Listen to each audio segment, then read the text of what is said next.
Welcome back to Sims Complete. I'm your host, Matt Sims, alongside Phil Sims. We're part of the Believe Sports Network, brought to you by FanDuel. FanDuel for all the latest odds and action for every single weekend.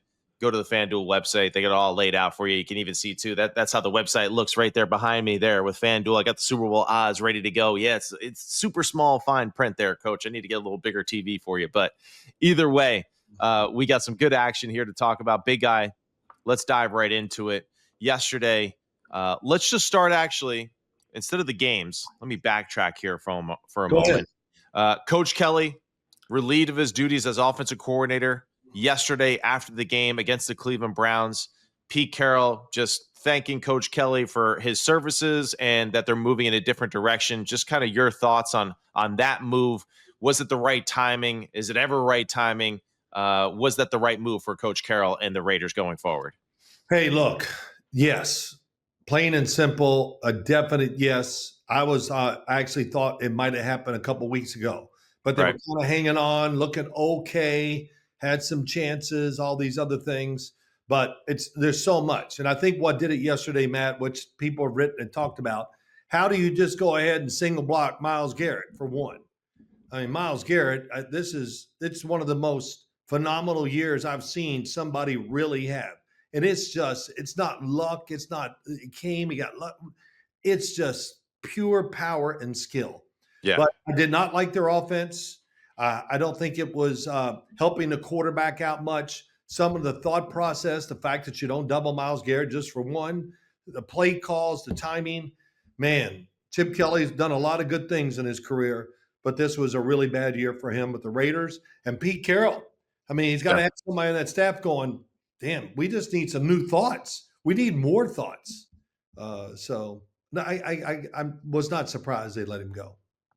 Yeah, this is something that I think we've all been kind of anticipating would potentially happen at the end of the year for sure. Wasn't sure if it was going to take place during the season, but the performance yesterday against the Cleveland Browns, Geno Smith being sacked 10 times on that one, the offensive line being banged up the way that they are, Ashton Genty being non-existent within the offense, it seems like in certain weeks.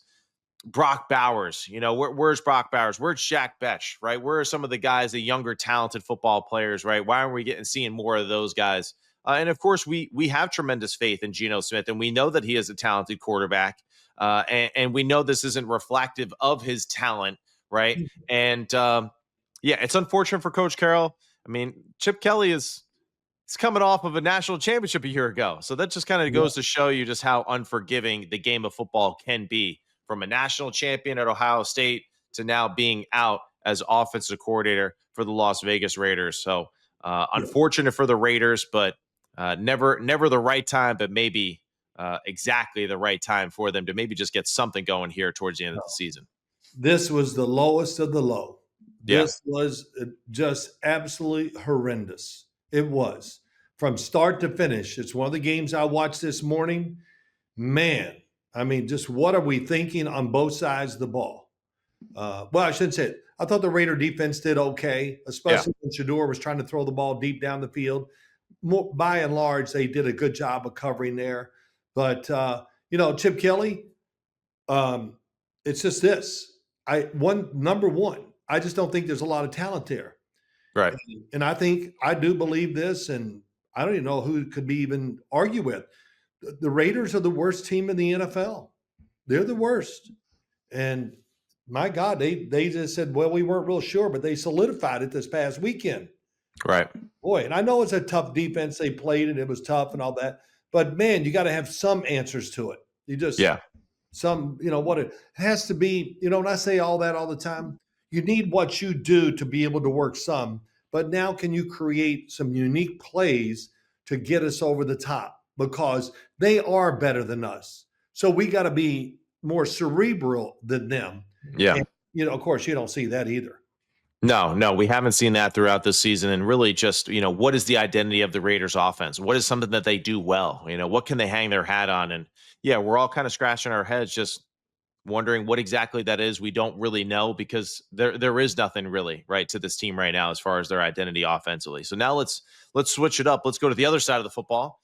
And the defensive coaching move by interim head coach Mike Kafka today. relieving Shane Bowen of his duties as defensive coordinator. One, I kind of really wasn't even sure if you could even do this as an interim head coach and fire other assistants, right, as the interim head coach. But Mike Kafka moving on from Shane Bowen as defensive coordinator. Again, the New York Giants giving up a fourth quarter lead there again in Detroit against the Lions. And that's really, I think, ultimately what led to Coach Bowen's demise, right? It's just all these fourth quarter comebacks, these 10-point leads, and all that kind of stuff, and it just being absolutely erased in critical moments of the game. Big guy, your just reaction and thoughts on Shane Bowen being relieved of his duties for the New York Giants? Well, first and foremost, when you look at who did the firing, it's not the interim coach. It's the front office that said, Right. "Okay, that's it. We can't watch it anymore." I mean, they already knew, but this was just another thing. I would say this here's what's crazy. Yeah. The Giants, their record could be just a little more helping games. My God, they're one of the most exciting teams to watch. I tell you, I watched every play of that game yesterday, and I think most of the time I was smiling, going, "Man, Jameis, this whole thing, the play calls, just it was so much fun to watch." Yeah. And I don't care. I know they're not playing the way some people want, but when you have the defense that the Giants have right there, right now, with that front and some other pieces that I think are pretty good, you got to help them out big time. And I just never felt that watching any game this year. I mean, I can't think of a game where the defense just dominated in a certain period maybe the Charger game, because Justin Herbert, they couldn't protect him at all. So they Right. were getting some hits. And I went, wow, the defense looks pretty damn good. But Yeah. The first Eagles matchup, right? Played a good game at home on Thursday played night. great. Yeah. Played great. So, yeah. And Matt, we both sit in the rooms when coaches are talking to us. The way the coach acts, the way he talks, and what he puts on the board, and how we practice is everything. Yeah. And I just don't feel that. It's like so many things. When you do something as a child and you're worried about how your parents are going to react to it, you know what I'm saying? Yeah. Okay. But it's no different with the head coach and the players. Yeah. Can you walk in there and I know you can't yell at them too much. You can't touch. I know all that. But there's a way to get the message across, which is stern and does change what you're thinking and going, oh my gosh, I really got to be ready here because they're going to take my job or whatever it is. Right. I don't get that feeling watching the Giants. So now let's go to the actual game that takes place there in Motor City. The Detroit Lions ultimately winning this football game over the New York Giants 34-27. Let's just go through this action a little bit. I mean, I think the one thing that's concerning, right, and probably one of the other aspects, not giving up the lead, of course, but Jahmyr Gibbs, 15 carries, 219 yards on the ground, 2 touchdowns. I mean, averaging 14 yards a pop on the ground, having almost nearly 300 yards from scrimmage in this matchup. And I think that's really just that's the straw that broke the camel's back, right? Is the fact that just the Giants just getting ripped apart in the running game again on the defense side of the football. We expect the Detroit Lions to be a good running football team, but to give up 219 yards on the ground is a lot. It's impressive, right? It really is. And it's not impressive as far as being a Giants fan, but you're right. Jameis Winston, first of all, damn, is he fun to watch, right? It's a childlike enthusiasm when he plays, and even in defeat, we could still be very proud of the fact that, like, we know that he gave it all, right? He went out there, did some awesome stuff. He plays with great energy. The double pass, right, was phenomenal too. His catch, breaking the tackle, getting in for the touchdown. His celebrations are always super enjoyable and fun to watch. What are some other things I guess you could take away with cup half full, right, for the New York Giants against this Detroit Lions team? Well, I don't even know where to begin with all that. First Yeah. off, you let Jahmyr Gibbs run up the middle, where you could say that is a great spot for the New York Giants on defense. And I haven't watched the film or anything like that yet, but wow, it's just incredible. But I Yeah. will say this: when you're playing Detroit, they're a double-edged sword. They can run it and they can throw it. Yeah. They're not They don't. They're looking to hammer it. They're like the head coach. We don't want to just have a little sparring session. We want to knock your ass out, and Right. that's who they are. So, but poorly played by the Giant defense. That's just one thing, and just to watch the offense, the way it's the plays, the what's the word for it? Being strong and tough and going for it on the offensive side. Well, man, can I see that a little on the defense too? Is the Yeah. Giant offense now so much better than the Giant defense? I mean, that's the question. Everybody, the O-line, we don't know. They stink. And Jameis, he turned into Jameis. First off, if you say that, you're an idiot. And you're a friggin' idiot. Call me. I don't care. It's unbelievable. You watch him play. That was, oh, well, he went back in his ways. He made that mistake. Oh, I hear that. I'm trying. Daniel Jones. Oh, well, he turned into Daniel Jones again. Well, what did he do? What did he do wrong? I don't want to get into that, but I know I almost walked right into it, didn't I, Matt? Yeah. But it's just I'm reading the paper today, and I just can't get over the fact the Giants, and I'm going to say it again like I did. They're so close, Yeah. and we said this also last week too, Matt. If you're a coach around the NFL and you want to be a head coach, you can't tell me you're not looking at the Giants going, "Ah, damn, there's a lot of good stuff there." And the roster looks good. Get some of these injured guys back, whatever. So I don't know. That's my thought. I was a little upset with the going for it on fourth down one time. You know me, I don't second guess or write it down. I'm going to do it. So I still stand by that. I mean, I don't know. Kick the field goal. Still, but it didn't work out. I thought I don't know if it really had a big difference in the game when they did it. I was very surprised, but just a rough year. How many times can you say this, Matt? It's been a rough year, but damn, it's exciting. It is. It's exciting. And Man, for the turnover and downs, it's a 14-play drive. It's 86-yard drive going. It takes up almost 7 minutes off the clock. And there they are in the low red zone area. And they go for it, right, on 4th and goal from the Detroit 6-yard line. And that's where Jameis Winston throws the football to Theo Johnson. Kind of got tricked into the play. Didn't really see that underneath defender that was retracing to make a play on the football. Thought he kind of had a wide open touchdown there to Theo Johnson. Kind of lost place of where the defender was.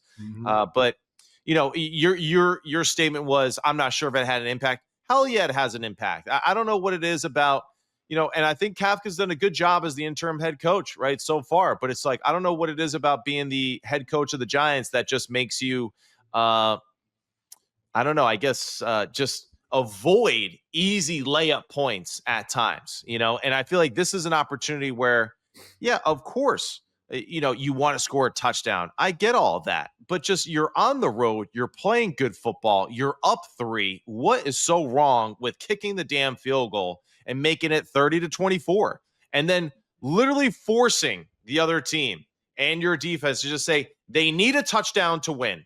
right. That's the precedent. Now, hey, going for it on 4th. All right, now it's a field goal, the turnover on down. So that's a little bit of a lull. That makes you feel like, oh, wah, here we go again type of a feel. Take the points, run the football, control the tempo of the clock a little bit better at times in critical moments. I thought both the Giants and the Indianapolis Colts, as you mentioned, Daniel Jones earlier, both made the same mistake. Late in the game, they abandoned their running game, abandoned clock management, made it a little bit too much about the passing attack, and missed out on some opportunities. And the Giants, yeah, kick the damn field goal from the Detroit 6-yard line, make it a 6-point game, force the Detroit Lions to score a touchdown to beat you. I'd rather it be that way than how it all played out because, hey, we know at this day and age, right? Like, you cross midfield, man, the field goal is all but made after that, right? I mean, it's probably close to like 90% at this point. At least that's what we all expect in today's day and age with football. Yes. So you're right, though, big guy. Big picture is offensive line is definitely Big. more improved and better of a unit than we were giving them credit for the majority of the year, and maybe the better line unit on the Giants as a whole, which is strange to say. I did think that the Giants' defensive front at times, right, was a little bit more disruptive in some of the drop back passing situations. I thought Abdul Carter played a little bit better, right, than we had seen throughout this season. But still, the fact that they give up as much as they do on the ground, and your boy Carl Banks again too, taking shots at the Giants for not having Dexter Lawrence out there in critical situations there, and especially more importantly on the touchdown Jahmyr Gibbs had in overtime. Dexter Yep. Lawrence was not out there, and that really, really bothered him that the star defensive tackle wasn't out there for the first play of overtime against the Detroit Lions. Let me say this. Two Yeah. things. Okay. Fourth down. Was it Mike Kapska's call? Mike Kapska's call, or did it come from up top? Well, I mean, it's his call. He's the head coach, right? No, no. Yeah, Yeah, what? I mean, okay, if it was his call, you're saying it. I'm just saying there's something in me that says the numbers came down, says go for it. Yeah, I mean, that's something too. Like, all right, if that's true, then you don't deserve to be a head coach. You know what I mean? Well, Like, he's that's in a position where he you're right. can't. Yeah, You're right. I say that, I half know. half jokingly, right? As far as just that. But, that's the stuff though, too. Like, I think that's very common right now in college football and pro football as Oh, yeah. well, where it's just like, well, just go for it. The analytics say, and the analytics say go for it because the analytics expect you to actually have a good play call following that decision. Yeah, It good. doesn't The analytics aren't for, well, if you go for it and call a really crappy play, it's going to work still. So that's where it's like a little bit of like, yeah, what does it analytically say about, our offense and the play that we chose against the defense that we're going at in that situation, the down and distance, the percentages that go into that. So that's a whole nother aspect of analytics that we're only scratching the surface of. And it only gives you, man, maybe half of what the full picture of is. And I'm being generous by saying that. So that's a little bit of my pushback there as far as that discussion. All right, Ultimately, this will yeah, be my last thing about the Giants then. yeah, go. You said it already. The Giant offensive line yesterday, there was many times I went, man, they are whipping the D line's butt Right. of Detroit. And Yeah. it's not that they were winning the little battles and pushing them back. It's this is just me. They did it with meanness. Yeah. You know what I mean? It's like all of a sudden this old line, I got a feeling they're all together and they got an energy, a toughness to them. And yeah, they got some veterans up there, they play a lot of football. And Right. veterans, there's one thing usually a lot of veterans have. They're always pissed off. Yeah. It's but yeah, I remember there was one play yesterday. Well, not one, there was about three in a four play episode where the offensive line was driving the defensive line of the Detroit Lions backwards. Right. And they kind of went past the whistle too, which even made it better. Yeah. I'm just like, damn, what a change. So that's, hey, like I said, they're close. The O-line is coming through, and we'll see what goes on this week. Who do they got this week? I don't even know. The New York Giants, you're asking? Yeah. Yeah. So the Giants have the New England Patriots. Oh, okay. Yep. So the New England Patriots coming up, then Washington, Minnesota, Las Vegas, and then the Dallas Cowboys. So that's their remaining schedule right now. So some favorable matchups, I think, for them, some winnable games, right, for them going forward. Big Guy, let's just kind of do a little bit of a, I'm going to go around the league real quick, kind of throw some games at you, just kind of give me a one-liner as far as just what you think and kind of how it took place. So let's start with this one. Patriots-Bengals. Really ugly football game for the New England Patriots. Just your thoughts. What do you think about that performance? Should we be concerned about the Patriots? Was it good Bengals, bad Patriots, or just one of those where they kind of got caught sleeping at the wheel? Both. Bengals motivated, Patriots not. Big winning streak, playing a bad team, traveling. We'll find a way to win. It just, you get the NFL. You got to always be on edge. And Mike Vrabel didn't do the right job for him. It's his job to know what psychologically these players are thinking and to make them think a different way. In other words, threaten them during the week, just beat the hell out, whatever you got to do mentally, whatever to do that. I did not see it at all yesterday from New England, and they were very fortunate to win. Yeah, so now Mike Vrabel has all of that energy now at his disposal going into next week as far as just, hey, what's an easier way to motivate and coach his team than just reminding him of how close they were to losing to one of the league's worst teams in the NFL just a week ago. And here they are thinking that they're already at the top of the mountain here in some degree. So great way for him to level out the heads of his football team going forward. He's got it, Matt. We won, and I got him. That's right. We Oh, won yeah. and still got to strike fear in our team a little This is bit. really good. I'm gonna be I just can't imagine sometimes how head coach they go out in the practice field and go, man, I'm just gonna be just vicious today. Yeah. Because it's gonna Yeah. be that way every now and then to pick it up. And Right. that's what I saw there. And you know what? They're playing the Giants this week.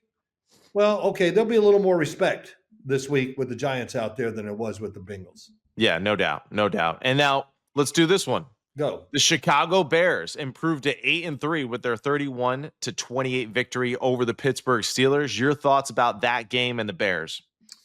Um, Interesting game. Didn't get a chance to watch all of it. Yeah. I can't make it up.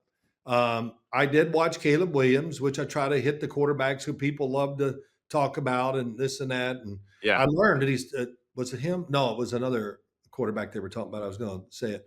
But Caleb Williams is getting better. The offensive play calls were very good. The Bears, you got to admire what they're doing. You know, everybody, oh, they could go to the playoffs this year before the season. I said, come on. If they go 9-8, I'd be like super enthused for them. But again, Caleb Williams escaping the pocket, it's almost impossible to get him. He literally is one of the fastest quarterbacks in the NFL. But still the same thing creeped up, Matt. You know what that is, don't you? Just all arm on some throws. He overthrew some wide open big end cuts. And he missed a few other throws because he just gets handsy and army. You know, he just Right. wants to just throw it. And, you know, I wrote down some of the things I love that he did. In other words, threw it with the perfect pace where the guy could catch it. He could get over the linebacker in front of the safety, all that. He did that too. But the Bears didn't get to watch their defense, but I know the offense, tons of opportunities for the quarterback to play well. Yeah, I mean, just a big time win for them, and that's the thing, right? This is a team that's learning how to win, and with a quarterback that's learning how to be the guy consistently week in and week out, and you are seeing that growth at the position. You are seeing the influence of just a well designed offense and a great structure from the front office down now with Ben Johnson at the helm and Right. Caleb Williams and his body language and the way that he engages players, engages media is a complete 180 from what we saw a year ago. And it's great because if you look at the skill group, a lot of young dudes with him that they're bringing along, right? So you got Kyle Sure. Monungai at the running back position, who's really done a great job. The 7th-rounder out of Rutgers, Don Bosco Prep alumnus, right? Roma Dunze is making an impact. Colson Loveland is a big part of this. Luther Burden as well. So you got a really good young core group of guys in the offensive side have done some good things here and grown a lot over the years. So exciting for the Bears and their win against the Pittsburgh Steelers. I thought Mason Rudolph played well without Aaron Rodgers. I thought he did some good things offensively and at least, gave him a fighting chance there despite Nashawn Wright getting an interception on him in this football game. Big Guy, another game I want to just kind of get your thoughts on. Green Bay Packers, Minnesota Vikings. Just your thoughts on J.J. McCarthy and what's going on in Minnesota. And then also, I just want to get your thoughts too on just Emmanuel Wilson, the backup running back for the Green Bay Packers, rushing for 100 yards. Just unbelievable performance. Should the Packers lean more into just being a physical running team as the season progresses? Because I think that sometimes they get away from that running identity on their offense at times. I don't know. I can't say that I've seen them go out there and just keep running the ball and have great success. I mean, I can't think of all the games they played this year and all that. I thought Jordan Love played a little better. Yeah. In the football, that tells you everything: motivation, toughness, and it's just a mental thing to do. You need to do.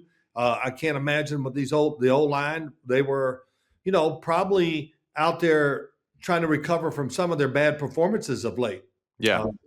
The throwing of Jordan Love, it was better. It's still not great. I don't see enough. And I just watched this from the quarterback position. I didn't watch but I just don't see enough thought process to help him out more. Right. And, you've talked to me and your brother, Christopher. It's like all the way down the field or it's really nothing. Right. Really short. And that in-between period I talk about it all the time. That's where you got to make it. So, good win for the Green Bay Packers.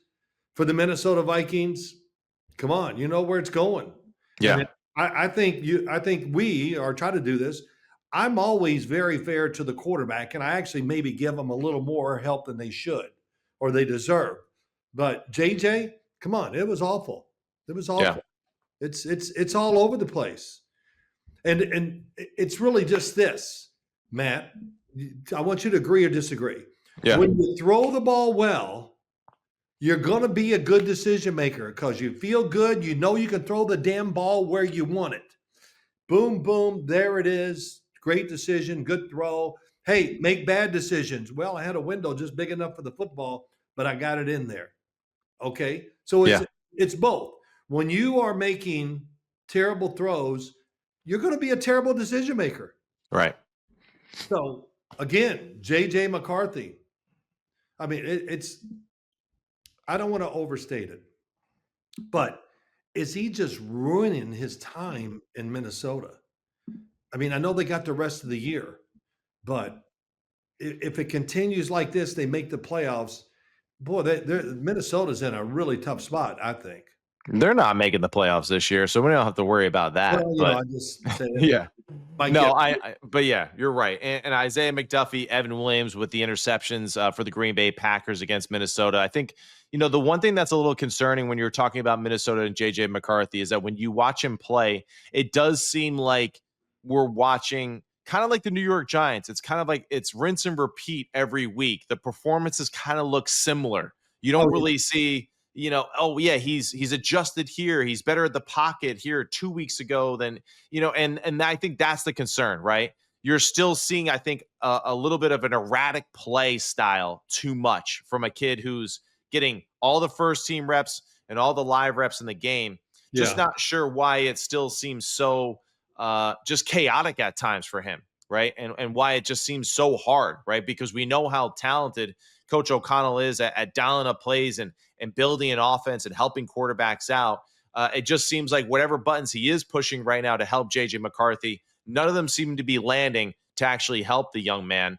And the pocket awareness, maybe just thinking overly, too much thinking, just kind of clouded and all that.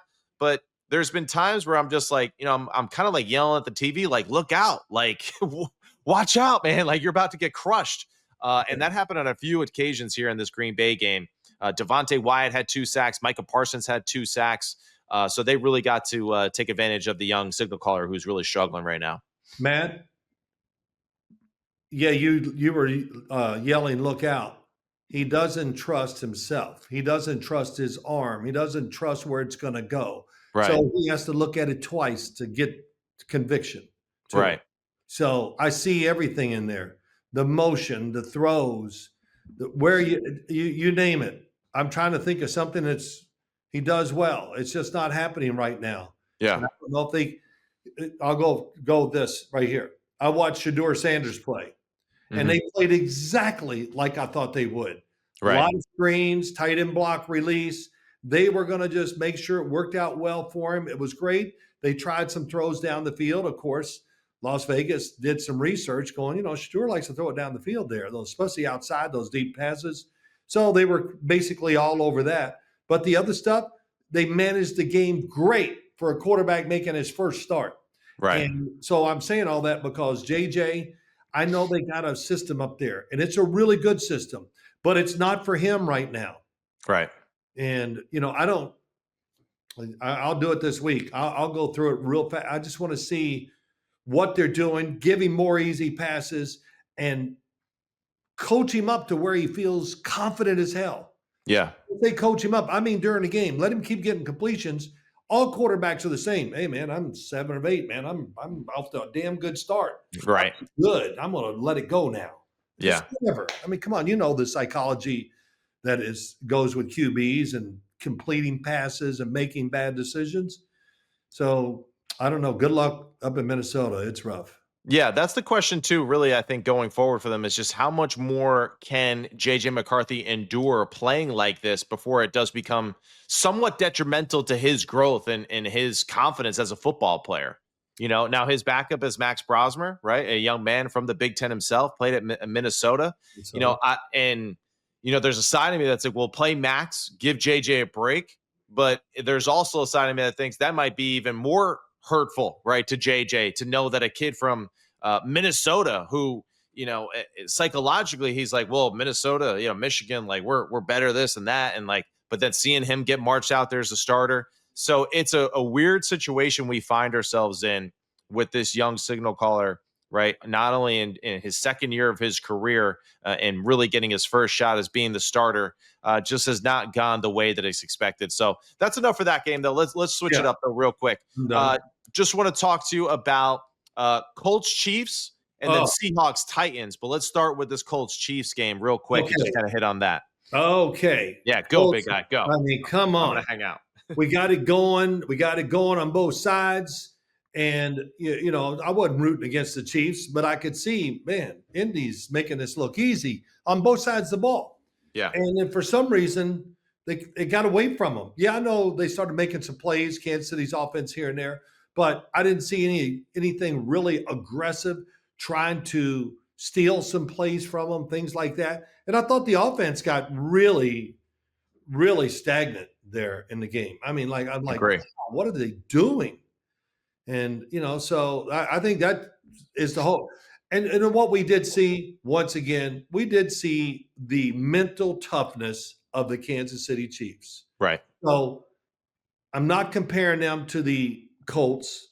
Okay. I'm just saying the mental toughness of Kansas City was very evident in that game and led by the quarterback, probably most of all.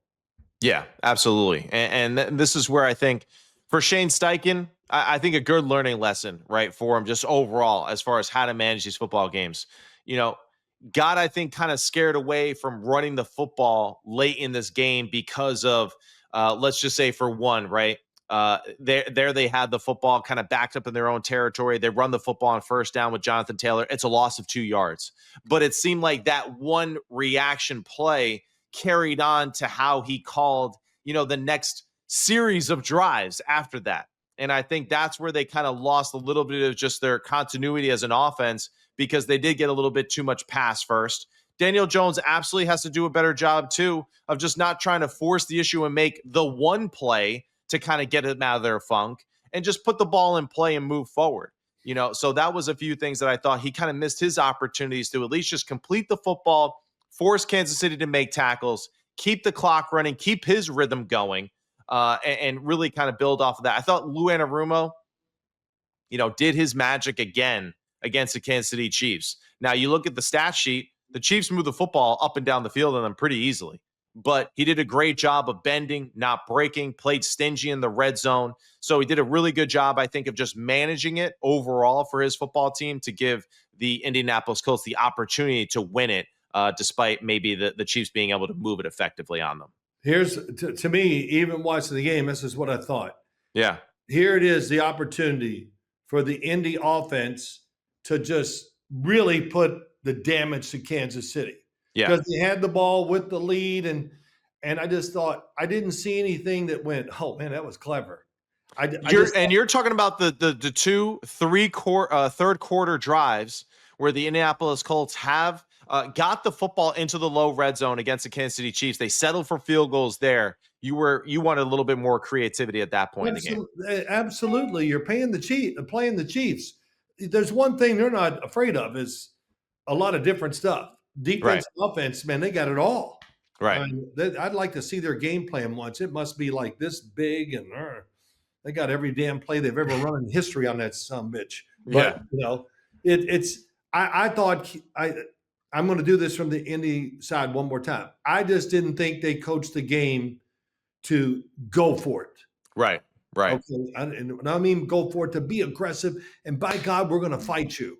Yep. And yeah, they had some success early. The ball, he's throwing it. There's some people, they caught him off guard, but then it died. It died. And then Yeah. also the other thing is too, I thought the Indy offensive line started getting, I thought they got pushed around the second half. Absolutely. Yeah. That kind I of caught agree. me by surprise. I go, man, they're playing man to man. It's a good receiving group they got there at Indy. That the line can hold up, but no, the pocket just, they didn't have to sack. It just collapsed, Matt. And I don't care who you are, it's hard to play through a tight pocket like that. Yeah, it is. And there's one play too in particular where it's just like it's so Chiefs, and it's like kind of one of those where the Colts are going to watch it back again and be like, man, this was an opportunity there. They ran a tight end screen to Tyler Warren there, right, in the third quarter. And Tyler Warren has, the whole cavalry out in front of him. And I believe it was Trent McDuffie who slipped one of the blocks, made the tackle on Tyler Warren. If that tackle doesn't happen, Tyler Warren's walking into the end zone, right? And Yes. probably feeling very differently about themselves, considering that it was going to be a 30-something yard touchdown on that play. So those are those small plays where you can see like the Colts are there. They got the right call, just miss execute. And that's the thing. It's a positive play. It was still a good play, but missed out on the execution of finishing off the opposing team, right? And I think that's something that really is disappointing for this football team. Big guy, let's switch it up here now too. Let's not talk about it real quick. I'm just going to mention Sam Darnold, great bounce back game. Jackson Smith and Jigba on the road there, played phenomenal. Cam Ward with his best game as a rookie. Really did some good things against the Seattle Seahawks, which is a very good defense. And then I just want to get your thoughts really quickly on Dak Prescott and Matthew Stafford. Just big guy. Tell us, how good are these two guys playing right now in football? Well, Matt Stafford, I got to say this real quick. Yeah. Damn, I'm drawing a blank. Sam Darnold. Yeah. Great feet, moves quick, can get rid of the ball as quick as anybody in the NFL. Strong arm. And I don't know why it took me all this time. I saw it. I was going, damn, man. Okay, so that's the end of that. Okay. Dak Prescott, he competed so hard that I know when he goes home, he's going to lay on that couch and he's going to be one tired dude, because I just thought he played with his heart and everything so much. Yeah. And it's one of those, it's like you sit there and if you lose, his heart aches. I mean, I don't think I'm overstating it. Yeah. And once they turned it around, Dallas, that was a domination for a long time. Right. And so that was really impressive. Dak threw the ball great again. I mean, the dive in the end zone, man, I'll tell you, it looked really cool. But I don't know if I would say, hey, Dak, you're pretty good. We like you, but let's don't do flips into the end zone like that. Hell no. I loved it, man. You go, Dak. Let's go, man. Yeah, That was awesome. George Pickens was phenomenal. I mean, he was just – I mean, the fact that George Pickens now is kind of outshining CeeDee Lamb in a primetime moment like that, we're all kind of reminded of just like, wow, this dude is super special when given the opportunity, when he gives himself the opportunity as well. Matt Stafford, he's a machine, man. I mean, he really is. He's just, as we've said many times, one of the greatest throwers of the football in history. And his quick decision making, the offense, what they're doing when you watch it, it's every week. They find ways to get that anywhere from 15 to 25 yard bender somewhere across the field or just the out or whatever to get it, and they do it more than once. And the play calling, the play design's awesome. And I think that game was the one that finally caught me. The Rams defense is definitely going to hold their end of it up when this team goes to the playoffs. This is not luck. They don't have a couple of guys dominating. They got a lot of dudes dominating. Right. And the quarterback, the receivers, the toughness of the team, the coach, man, it's a long way to go, but it's time to start showing it, and they showed it again yesterday. It is a long way to go, but man, you got to feel pretty confident about just what we saw from the Rams in these past few weeks and just how offensively, defensively, they seem to find ways. And it really is, I think you're right. We know how good Matt Stafford is. It's just nice that it seems like everyone else is kind of catching up with how we felt about him really for the past 15 years of his career. Yeah. And really it's about Shula, the defense, I think that now has emerged as like, wow, this might be one of the better defensive units in the NFL. They seem to be flying around at a different pace than they were earlier in the year. The secondary has really been playing phenomenal. And, that's the big separator too. Just sure-handed tacklers, man. That's what I noticed right against Tampa Bay, right? Is that in one-on-one situations, Tampa Bay Buccaneers offensive players were going down to the ground, right? They were losing those one-on-ones consistently. Guys like Curl, Kitchens, Emmanuel Forbes out there as well. Kobe Durant. I mean, what a phenomenal Durant. How would that interception right there as it's bobbling through Cade Otton's hands. It's like Man, what an awesome turn of events there for them defensively that way. And of Well, course, Jared yeah, Verse, Kobe Turner, guys playing yeah, phenomenal up front. they're awesome. Hey, you know what Yeah. they are? They're very talented. They got speed and they're mad as hell. I mean, come on. That's what that game had some great energy last night with the Yeah.